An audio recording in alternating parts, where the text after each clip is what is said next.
Paper Awesome! Kamusta mga ka-Paper Awesome? Ngayon gagawa tayo ng paper plane gaya nito. Tara, simulan natin.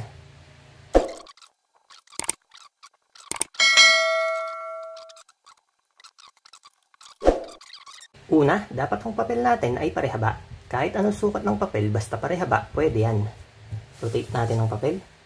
Ito, isasakto lang natin dito sa taas.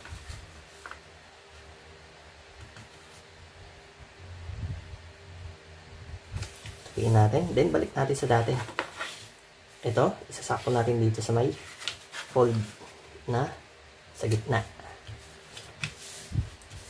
Then, itong gilid na to, ipapantay lang natin dyan. Ganon din itong isa. Then, itong ibaba, ipapantay ulit natin dito. Tupiin natin ng ganito.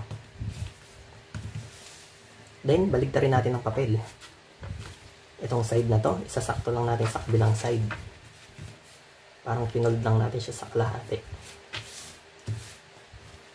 Then, ito, papantay lang natin dito. Fold natin siya na ganito.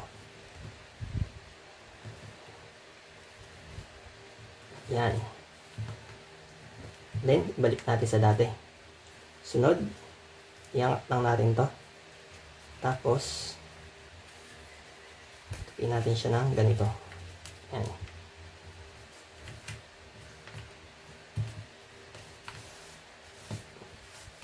Then, baligtarin natin ang papel. Ito, tutupiin din natin ito pa ganito. Yan. Then, ito, i-fold natin pataas. Sakto natin dito.